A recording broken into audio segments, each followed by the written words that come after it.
గమనిస్తాం మనం. అంటే నేను ప్రక్షాళన చేస్తాను, చాలా మార్పులు తీసుకొస్తాను అని చెప్తూ అది ఇక్కడి నుంచే మొదలు పెట్టాలి. ఈ కొండ మీద నుంచే రకరకాలైనవి జరిగాయి, వాటిని నేను చేస్తాను, కానీ ఇక్కడ రాజకీయాలు అయితే ఎక్కువ మాట్లాడను. రెండవది, మీరు ఇదివరకు దాడులు చేశారన్నారు, ఇప్పుడు మళ్ళీ దాడులు చేస్తారని అంటున్నారు కదా అన్నప్పుడు కూడా ఆయన నేను ఇదివరకు ఫ్యాక్షనిస్టులు చేశాను, నేరం చేసిన వాళ్ళు ఎవరు తప్పించుకోలేరు అంటే అందులో దాదాపు సూటిగానే కొత్త పద్ధతులు ప్రారంభిస్తాను. రెండవది, వీళ్ళ జరిగిన వాళ్ళ పాలకులు, గత పాలకుల చర్యల మీద మళ్ళీ మేము ముందుకు పోతామనే సంకేతం అయితే ఆయన చాలా స్పష్టంగా ప్రకటన చేశారని మనం భావించవచ్చు. నిజానికి చంద్రబాబు ఫీనిక్స్ పక్షిలాగా మళ్ళీ పైకి లేచాడని ఈరోజు హిందూలో ఎడిట్ పేజీ పక్కన ఆప్-ఎడ్ పేజీలో చాలా కీలక వ్యాసం రాశారు, ఎడిటోరియల్ కూడా రాశారు. అంటే ఒకటే రోజు ఎడిటోరియల్ ప్లస్ ఆప్-ఎడ్ పేజీ వ్యాసం కూడా చంద్రబాబు మీద. అంటే నేషనల్ మీడియా మొత్తం నిన్న ఆదివారం మీరు కనుక చూస్తే బాబు ఈజ్ బ్యాక్ అని, లేదా the great second coming of Babu అని రకరకాలుగా ఎలా ఉంటుంది దీని అని. మొదటేమో మోదీకి పూర్తి మెజారిటీ రాలేదు కాబట్టి జాతీయ స్థాయిలో ఏం చేయొచ్చు, దీని మీద చాలా నడిచింది. అది పెద్దగా జరగను లేదు, చంద్రబాబు కూడా అలాంటి ఆశ పెట్టుకున్నాడని నేనేమో అనుకోను. ఆయన వాస్తవికవాది, అక్కడ ఏదో జరిగినంత మాత్రాన అంతా వచ్చేస్తుందని భావించి ఉండరు. కాబట్టి రాష్ట్రం మీద మటుకు ఆ ఫోకస్ అది ఎక్కువగా పెట్టారు. నిన్న కూడా మనం వేదిక మీద జరిగినవి చూసాం కదా. సో రాష్ట్రంలో ఏం చేస్తారు ఇప్పుడు? ఆయన నిన్న 2 ప్రయారిటీస్ చెప్పాడు. అమరావతికి తొందరగా ఫాస్ట్ ట్రాక్ చేయటం, పోలవరం అనేది నీళ్ళల్లో ముంచేశారు, పోలవరాన్ని పునరుద్ధరించడం. ఈ 2, అంతకుముందు కూడా ఈ 2 కళ్ళు అంటుండేవాళ్ళు ఆయన. సో ఈ 2 నా ప్రయారిటీ అన్న విషయం చెప్పడం మనం గమనిస్తాము. అమరావతి అన్నప్పుడు కూడా దానికి మళ్ళీ నిధులు, ప్లాన్ బి ఎలా ఉంటుంది, గతంలో ముందు ఇచ్చిన ఇంటర్వ్యూస్లో కూడా ఇది మాట్లాడారు. నిన్న సింగపూర్కు సంబంధించిన మంత్రి కూడా మాట్లాడుతూ మళ్ళీ పిలిస్తే మేము ఇండియాతో ఎప్పుడు సహకారము, అందులో అమరావతి ప్రస్తావన కూడా వచ్చింది. స్పెసిఫిక్గా చెప్పను కానీ అన్నిటికీ సిద్ధమని ఆయన అనటం. సో ఏం జరుగుతుంది అనేది ఒకటి వాళ్ళు చూస్తున్నట్టుగా మనకు అర్థమవుతుంది. మూడవది, దాడులు వీటి గురించి కూడా వాటిని ఇగ్నోర్ చేయడం కాకుండా వాళ్ళకి అలవాటు, వాళ్ళు ఏం చేస్తారో అవే మేము కూడా చేస్తామని ముందుగానే ఆరోపిస్తారు అనే ఒక మాట వీళ్ళు. నిన్ననే మీరు గమనిస్తే విజయసాయి రెడ్డి ఎంపీలు మొదటిసారిగా ఆ పార్టీ తరఫున ఒక ఉన్నత స్థాయిలో ఉన్న వాళ్ళు కూర్చొని చెప్పటము, అక్కడ మాకు కూడా సీట్లు ఉన్నాయి, మాకు కూడా కొంత రాజకీయాల్లో మా పాత్ర ఏం ముగిసిపోలేదు అని ఒక మెసేజ్ ఇవ్వడానికి వాళ్ళు ప్రయత్నించడం. కాబట్టి కొత్త రాజకీయం నెమ్మదిగా మొదలవుతుంది. రేపు శాసనసభ మళ్ళీ మొదలవ్వాలి. శాసనసభలో వీళ్ళ పాత్ర పరిమితంగా, వీళ్ళేమి ఇన్ఫ్లుయెన్స్ చేయలేరు. అసలు శాసనసభకు వెళ్ళరు అని చెప్పి టాక్ నడుస్తున్నప్పటికీ వెళతే మంచిదా, వెళ్ళమనే చెప్తాం. నేను జగన్మోహన్ రెడ్డికి వెళ్ళమనే చెప్పాము, చంద్రబాబు నాయుడుకి వెళ్ళినప్పుడు కూడా వెళ్తే మంచిదనే చెప్తాం. వెళ్ళి మీ మాట మీరు వినండి. సభలకైనా ఛానళ్ళకైనా బహిష్కరిస్తే అది చేస్తే దానివల్ల ఏముంది? వాయిస్ వినిపించండి, ప్రజలకు నిజానిజాలు చెప్పండి. లేకపోతే 2 విని ఏది నిజమో తెలుసుకోలేక ప్రజలు అవస్థపడే పరిస్థితి ఎందుకు కల్పించటం? ఎవరి వాయిస్ వాళ్ళు చెప్పొచ్చు, దానికి చెప్పడానికే కదా మనం ఇవి ఏర్పాటు చేసుకుంది. కాబట్టి జగన్మోహన్ రెడ్డి అప్పుడు వెళ్ళినప్పుడు కూడా ఆ పార్టీ వాళ్ళకి చాలామందికి వెళ్ళాలని ఉండేది.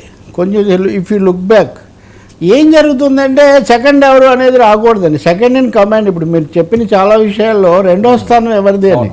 ఇప్పుడు జగన్మోహన్ రెడ్డి సభకు వెళ్ళినప్పుడు ఇంకొక ఆయన వెళ్ళి ఆయన తాత్కాలిక నాయకుడిగా ప్రకటించాలి కదా, అది ఇష్టం ఉండదు నాయకులకు, దాన్ని అవాయిడ్ చేయడానికి. చంద్రబాబు నాయుడు అప్పుడు ఆ సమస్య లేదు, అచ్చెన్నాయుడు రాష్ట్ర అధ్యక్షుడిగా ఉపనాయకుడిగా కూడా ఉన్నారు. కానీ ఎందుకు ఏ వ్యూహం అనే దాంతో వాళ్ళు కొన్నిసార్లు వచ్చి వెళ్ళారు, కొన్నిసార్లు వెళ్ళలేదు, రకరకాలుగా ఉన్నారు. మరి ఇప్పుడు సభలోకి వెళ్ళి చెప్పాలి కదా వైసీపీ వాళ్ళు చెప్పదలుచుకో. రెండవది, చెప్పడం ఒక్కటే కాదు, ఎదుర్కోవడం ఒకటే కాదు, బాధ్యత లేదా మీకు? అంతకుముందు 5 ఏళ్ళు మీరు పాలించిన దానికి ప్రజలు మిమ్మల్ని తిరస్కరించిన తర్వాత దాని మీదకి అక్కడికి సభలోకి వచ్చి ఇలా జరిగింది, అలా జరిగింది, ఇది చేసాం, అది చేయలేదని చెప్పనక్కర్లేదా? అంటే మీరు గెలిస్తే చక్రం తిప్పడము, ఓడిపోతే అదృశ్యం కావటం అంటే అది ఎక్కడ? చంద్రబాబు సభలో నుంచి రావడం ప్రత్యేక పరిస్థితుల్లో జరిగింది, అది కూడా చివరి fag end of the house. Jagan ఇంకా 2 ఏళ్ల ముందే జరిగింది. కాబట్టి ఇప్పుడు అలాంటి సన్నివేశాలు ఉండకూడదని సభగా జరగాలి. నిజానికి అధికార పక్షంలో వాళ్ళు కూడా ప్రజా సమస్యలు చెప్పొచ్చు, ప్రతిపక్షంలో వాళ్ళు కూడా భిన్నమైన విషయాలు లేవనెత్తొచ్చు. ఎంతమంది ఉన్నారంటే వేరే విషయం. ది గ్రేట్ కరుణానిధి కూడా ఒకే ఒక్కరితో సభలో ఉన్న రోజులు ఉన్నాయి. అందుకని ఒకే ఒక్కడిగా చాలామంది నాయకులు ఇప్పుడు నవీన్ పట్నాయక్ వాళ్ళ నాన్న బిజు పట్నాయక్ ఆ పార్టీ తరఫున ఒక్కడే లోక్సభకి వెళ్తుండేవాడు. వీళ్ళందరూ అలాగే ఉండేవాళ్ళు చాలామంది లోక్సభలో.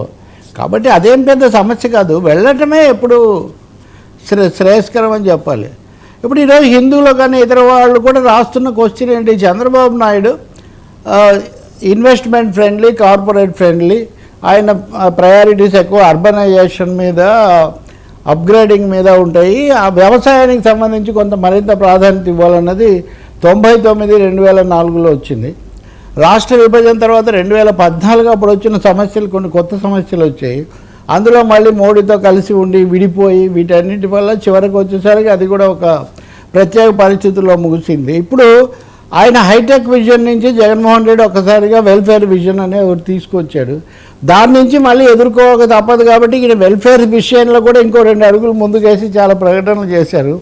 సో ఇప్పుడు తన ఒరిజినల్ విజను, ఇప్పుడు ఈయన చెప్పిన హైటెక్ విజను, వెల్ఫేర్ విజను, మూడోది జాబ్ విజను. అందరికీ ఓట్లు వేసిన వాళ్ళలో ఎక్కువ మంది కుర్రాళ్ళు కొత్త ఓటర్స్ వచ్చారు. మీరు చాలా రాష్ట్రాల్లో, ఇప్పుడు ఒరిస్సాలో కూడా మీరు 24 ఏళ్ళు అయిందనుకోండి, కొత్త ఓటర్లు వచ్చి ఉంటారండి, కొత్త తరం వచ్చి ఉంటుంది ఆయన అధికారంలోకి వచ్చినప్పటికీ ఇప్పటికీ.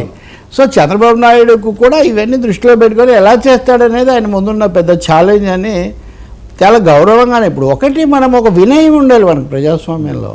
వాళ్ళు ఒక 150 స్థానాలు 160 స్థానాలు గెలిచి ఒక పార్టీ వస్తే మనం వాళ్ళకి సజెస్టివ్గా చెప్తాము, కొంత సమయం ఏం చేస్తారు గమనించాలి, ఇవన్నీ లేకుండా మీరు అలా చేయాలి, ఇది చేయాలి, మీరు దానికని చెప్పడం అన్న దాంట్లో పెద్ద వాస్తవికత ఉండదు. వాస్తవికత ఏంటంటే చెప్పొచ్చు, విషయం దృష్టికి తేవచ్చు, లేకపోతే ఇంకొకటి తేవచ్చు. ముందు వాళ్ళు సెటిల్ అవ్వడానికి మొత్తం పగ్గాలు తీసుకొని మొదలు పెట్టడానికి అవకాశం ఇవ్వాలి కదా, చూడాలి అలాంటివి ఎలా చేస్తారు. కానీ ఈ ఇష్యూస్ అయితే ఉన్నాయి దాని ముందు. అదే రీజనల్ బ్యాలెన్సెస్ అదొక సమస్య. ఇప్పుడు 10 ఏళ్ల తెలంగాణ ఆంధ్ర తర్వాత మిగిలిన ఆ సమస్య ఒకటి ఉంది. విభజన సమస్యలు కూడా ఇంకా వాటిని ఏమన్నా అడ్రస్ చేయడానికి అవకాశం ఉందా లేదా చంద్రబాబు, ఆయనకి ఎక్స్పీరియన్స్ మిగతా వాళ్ళకంటే, ఆయన దాని మీద దృష్టి పెట్టాలి. సో ప్రశాంత వాతావరణం. ఇప్పుడు కొన్ని చోట్ల తీవ్ర ఘర్షణలు జరుగుతున్నాయి. ఓ తెలుగుదేశం కార్యకర్త కూడా ఒక చోట ఆయన కూడా హత్య చేసిన అది లోకేష్ కూడా మొన్న చెప్తున్నారు. సో ఇవి కూడా ఎక్కడో చోట ఆగాలి. పవన్ కళ్యాణ్ పదే అది స్ట్రెస్ చేస్తున్నారు.